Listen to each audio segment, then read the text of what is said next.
ಸ್ನೇಹಿತರ welcome back to Mahi updates YouTube channel. ನಾನು ನಿಮ್ಮ ಮಹಿಗೌಡ ಮಾತಾಡ್ತಿರೋದು. ಇವತ್ತಿನ ಈ ವಿಡಿಯೋದಲ್ಲಿ ಗೃಹಲಕ್ಷ್ಮಿ ಯೋಜನೆಯ ಫಲಾನುಭವಿಗಳಿಗೆ 3 ಅಪ್ಡೇಟ್ಸ್ ಆದರೆ ಸಿಗುತ್ತೆ.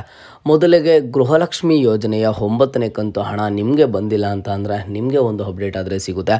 ಜೊತೆಗೆ ನಿಮಗೆ 8ನೇ ಕಂತು ಹಣ ಬಂದಿಲ್ಲ ಅಂತ ಅಂದರೆ ನಿಮಗೂ ಸಹ ಒಂದು ಇಂಪಾರ್ಟೆಂಟ್ ಅಪ್ಡೇಟ್ ಆದರೆ ಸಿಗುತ್ತೆ. ಆ್ಯಂಡ್ ಹಾಗೇನೋ ಜೊತೆಗೆ ನಿಮಗೇನಾದರೂ ಪೆಂಡಿಂಗ್ ಹಣ ಇನ್ನೂ ಬಂದಿಲ್ಲ ಅಂತ ಅಂದರೆ ಅಂತಹ ಫಲಾನುಭವಿಗಳನ್ನು ಸಹ ಇವತ್ತಿನ ಈ ವಿಡಿಯೋನ ಪೂರ್ತಿಯಾಗಿ ನೋಡಿ.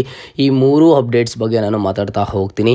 ವಿಡಿಯೋನ ಸ್ಟಾರ್ಟ್ ಮಾಡೋಣ. ಅದಕ್ಕಿಂತ ಮುಂಚೆ ಚಾನಲ್ಗೆ ಫಸ್ಟ್ ಟೈಮ್ ವಿಸಿಟ್ ಮಾಡಿದರೆ ಅಥವಾ ಇನ್ನೂ ಸಹ ಸಬ್ಸ್ಕ್ರೈಬ್ ಮಾಡ್ಕೊಂಡಿಲ್ಲ ಅಂತ ಅಂದರೆ ಈ ಕೂಡಲೇ ಸಬ್ಸ್ಕ್ರೈಬನ್ನು ಮಾಡ್ಕೊಳ್ಳಿ. ಆ್ಯಂಡ್ ಹಾಗೇನೋ ಸಹ ಮರೀದೆ ಎಲ್ಲರೂ ಒಂದೇ ಒಂದು ಲೈಕನ್ನು ಮಾಡಿ ನೋಡಿ. ಮೊದಲಿಗೆ ಗೃಹಲಕ್ಷ್ಮಿ ಯೋಜನೆಯ ಫಲಾನುಭವಿಗಳು ಈಗಾಗಲೇ 1ರಿಂದ 8 ಕಂತು ಹಣ ಪಡ್ಕೊಂಡಿರುವಂತಹ ಫಲಾನುಭವಿಗಳು, ಸರ್ ನಮಗೆ 9ನೇ ಕಂತು ಹಣ ಬಂದಿಲ್ಲ, ಯಾಕೆ ಯಾವಾಗ ಬರುತ್ತೆ ಏನು ಅಂತ ಹೇಳಿಬಿಟ್ಟು ನನಗೆ ರಿಪೀಟೆಡಾಗಿ ಕಮೆಂಟ್ಸನ್ನು ಮಾಡ್ತಿದ್ದಾರೆ. ಮೊದಲಿಗೆ ನೋಡಿ, ಈಗಾಗಲೇ ನಿಮಗೆ 1ರಿಂದ 8 ಕಂತು ಹಣ ರಿಸೀವ್ ಆಗಿದ್ರೆ 9ನೇ ಕಂತು ಹಣ ಇನ್ನೂ ಸಹ ಬಂದಿಲ್ಲ ಅಂತ ಅಂದರೆ ರೀಸನ್ ಇಷ್ಟೇ ಆಗಿರುತ್ತೆ ನೋಡಿ. 9ನೇ ಕಂತು ಹಣ ಬಿಡುಗಡೆ ಆಗಿ ಕೇವಲ 7 ದಿನಗಳೇನೋ ಆಯಿತು. ಬಿಡುಗಡೆ ಆದಾಗಿಂದನೂ ಸಹ ಪ್ರತಿದಿನಾನು ಒಂದಿಷ್ಟು ಫಲಾನುಭವಿಗಳಿಗೆ ಬರ್ತಿದೆ.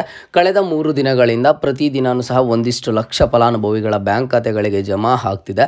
9ನೇ ಕಂತು ಹಣ 100% ಅಷ್ಟು ಫಲಾನುಭವಿಗಳ ಬ್ಯಾಂಕ್ ಖಾತೆಗಳಿಗೆ ಜಮಾ ಆಗಿದೆ ಅಂತ ಅಂದರೆ ಇನ್ನೂ ಸಹ ಆಗಿಲ್ಲ. ಒಂದು 40 to 50% ಅಷ್ಟು ಫಲಾನುಭವಿಗಳಿಗೆ ಗೃಹಲಕ್ಷ್ಮಿ ಯೋಜನೆಯ 9ನೇ ಕಂತು ಹಣ ಆದರೆ ಜಮಾ ಆಗಿದೆ. ಇನ್ನು ಕೇವಲ ಒಂದು 5ರಿಂದ 10 ದಿನಗಳ ಒಳಗಡೆ 9ನೇ ಕಂತು ಹಣ ಯಾರಿಗೆಲ್ಲ ಪೆಂಡಿಂಗ್ ಇದೆ ಅಂತಹ ಫಲಾನುಭವಿಗಳಿಗೆ ಖಂಡಿತವಾಗ್ಲೂ ಸಹ ಬಂದೇ ಬರುತ್ತೆ. ಯಾಕಂತ ಅಂದರೆ ಪ್ರತಿ ತಿಂಗಳು ಹಣ ಬಿಡುಗಡೆ ಮಾಡಿದಾಗ ಅದರ ಬಿಡುಗಡೆ ಆದಾಗಿಂದನೂ ಕಂಪ್ಲೀಟ್ ಆಗೋವರೆಗೂ ಒಂದು 10ರಿಂದ 20 ದಿನಗಳ ಕಾಲಾವಕಾಶ ಬೇಕಾಗುತ್ತೆ. ಯಾಕಂತ ಅಂದರೆ 1,18,00,000 ಫಲಾನುಭವಿಗಳು ಅರ್ಹರಿರೋದು. ಎಲ್ಲರ ಒಂದು ಬ್ಯಾಂಕ್ ಖಾತೆಗಳಿಗೆ ಹಣ ಜಮಾ ಮಾಡಬೇಕು ಅಂತ ಅಂದರೆ ಒಂದಿಷ್ಟು ಕಾಲಾವಕಾಶ ಆದರೆ ಬೇಕಾಗುತ್ತೆ. ಹಾಗಾಗಿ ನಿಮಗೆ ಇನ್ನೂ ಸಹ 9ನೇ ಕಂತು ಹಣ ಬಂದಿಲ್ಲ ಅಂತ ಅಂದರೆ ಇವತ್ತು ಬರುವಂತಹ ಚಾನ್ಸಸ್ ಇದೆ, ನಾಳೆ ಬರುವಂತಹ ಚಾನ್ಸಸ್ ಇದೆ. ಇನ್ನು ಕೇವಲ 5ರಿಂದ 10 ದಿನಗಳ ಒಳಗಡೆ ನಿಮ್ಮ ಒಂದು ಬ್ಯಾಂಕ್ ಖಾತೆಗಳಿಗೆ 9ನೇ ಕಂತು ಹಣ ಆದರೆ ಜಮಾ ಆಗುತ್ತೆ. ಓಕೆನಾ? ಆ್ಯಂಡ್ ಸರ್ ನನಗೆ 1ರಿಂದ 7 ಕಂತು ಹಣ ರಿಸೀವ್ ಆಯಿತು ಸರ್, 8ನೇ ಕಂತು ಹಣ ಬಂದಿಲ್ಲ, ಆ್ಯಂಡ್ ಹಾಗೇನು 9ನೇ ಕಂತು ಹಣ ಬಂದಿಲ್ಲ, ಯಾಕೆ ಸರ್ ಅಂತ ಕೇಳ್ಬೋದು. ನೋಡಿ, ಈ ರೀತಿ ನಿಮ್ಗೊಬ್ಬರಿಗೆ ಎಲ್ಲ ಸುಮಾರು ಫಲಾನುಭವಿಗಳಿಗಾದರೆ ಆಗಿದೆ. ಇಲ್ಲಿ ಸುಮಾರು ಫಲಾನುಭವಿಗಳಿಗೆ 8ನೇ ಕಂತು ಹಣ ಆ್ಯಂಡ್ ಹಾಗೇನು ಸಹ 9ನೇ ಕಂತು ಹಣ ಆದರೆ ಬಂದಿರಲಿಲ್ಲ. ಬಟ್ ಇಲ್ಲಿ ಕೆಲವೊಂದಿಷ್ಟು ಫಲಾನುಭವಿಗಳಿಗೆ ಕಳೆದ 4 ದಿನಗಳಿಂದ 8ನೇ ಕಂತು ಹಣ ಆ್ಯಂಡ್ ಹಾಗೇನು ಸಹ ಜೊತೆಗೆ 9ನೇ ಕಂತು ಹಣ ಆದರೆ ಒಟ್ಟಿಗೆ ಜಮಾ ಆಗ್ತಿದೆ. ಇಲ್ಲಿ 2 ಪಾಸಿಬಿಲಿಟೀಸ್ ಆದರೆ ಇದಾವೆ. ಓಕೆನಾ? ನೀವು ಬೇರೆ ಏನೂ ಸಹ ಮಾಡೋ ಅವಶ್ಯಕತೆ ಇಲ್ಲ, ಸ್ವಲ್ಪ ವೆಯ್ಟ್ ಮಾಡಿ. 8ನೇ ಕಂತು ಹಣ ಆ್ಯಂಡ್ ಹಾಗೇನು ಸಹ 9ನೇ ಕಂತು ಹಣ ಸಪ್ರೇಟ್ ಆಗಿ ಬರುತ್ತೆ. ಇಲ್ಲ ಅಂತ ಅಂದರೆ 8ನೇ ಕಂತು ಹಣ ಆ್ಯಂಡ್ ಹಾಗೇನು ಸಹ 9ನೇ ಕಂತು ಹಣ ಸೇರಿ ಒಟ್ಟಿಗೆ 4,000 ಹಣ ಬರುವಂತಹ ಚಾನ್ಸಸ್ ಆದರೆ ಇದಾವೆ. ಈ ಒಂದು ಪ್ರೋಸೆಸ್ಸು ಸಹ 8ನೇ ಕಂತು ಹಣ ಪೆಂಡಿಂಗ್ ಇರುವಂಥದ್ದು ಆ್ಯಂಡ್ ಹಾಗೇನು ಸಹ 9ನೇ ಕಂತು ಹಣ ಪೆಂಡಿಂಗ್ ಇರುವಂತಹ ಫಲಾನುಭವಿಗಳಿಗೆ ಇವ್ರಿಗೂ ಸಹ ಕೇವಲ 5ರಿಂದ 10 ದಿನಗಳ ಒಳಗಡೆ 8ನೇ ಕಂತು ಹಣ ಆ್ಯಂಡ್ ಹಾಗೇನು ಸಹ 9ನೇ ಕಂತು ಹಣ ಆದರೆ ಜಮಾ ಆಗುತ್ತೆ.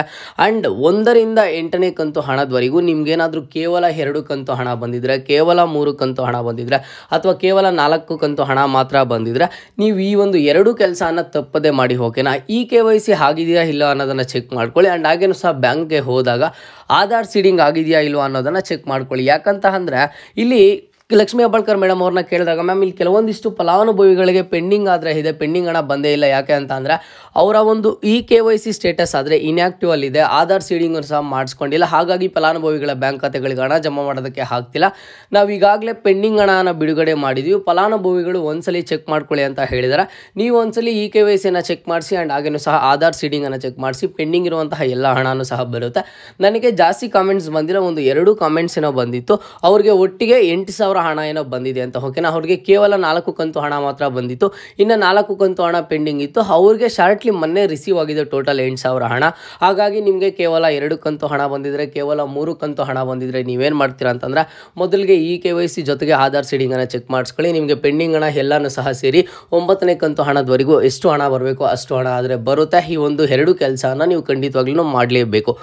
ಜೊತೆಗೆ ಸರ್, ನಾನು ಗೃಹಲಕ್ಷ್ಮಿ ಯೋಜನೆಯ ಅರ್ಜಿ ಇಲ್ಲಿ ಫಲಾನುಭವಿಗಳು ಯಾರಿಗೆಲ್ಲ 9ನೇ ಕಂತು ಹಣ ರಿಸೀವ್ ಆಗಿದೆ ನಾನು ಆ ಟೈಮಲ್ಲೇ ಹಾಕಿದ್ದೀನಿ ಸರ್, ನನಗೆ ಆದರೆ 1 ಕಂತು ಹಣನೂ ಬಂದಿಲ್ಲ, ಯಾಕೆ ಸರ್ ಅಂತ ಹೇಳಿಬಿಟ್ಟು ನಾನು ಇವ್ರಿಗೆ ರಿಪೀಟೆಡಾಗಿ ವೀಡಿಯೋಸನ್ನು ಮಾಡ್ತಿದ್ದೀನಿ. ನಾನು ಗೃಹಲಕ್ಷ್ಮಿ ಯೋಜನೆ ರಿಲೇಟೆಡ್ ಯಾವುದೇ ವಿಡಿಯೋನ ಮಾಡಲಿ ಈ ಫಲಾನುಭವಿಗಳಿಗಂತೂ ಸಹ ಒಂದು ಮಾಹಿತಿಯನ್ನು ಕೊಡ್ತೀನಿ.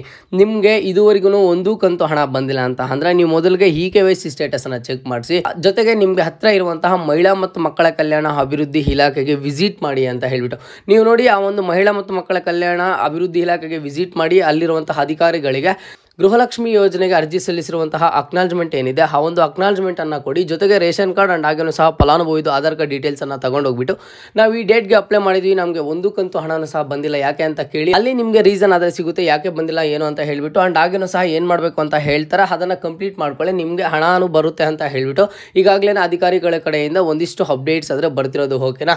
ಹಾಗಾಗಿ ಫಲಾನುಭವಿಗಳು ಈ ಕೆಲಸವನ್ನು ಖಂಡಿತವಾಗ್ಲೂ ಮಾಡಬೇಕು.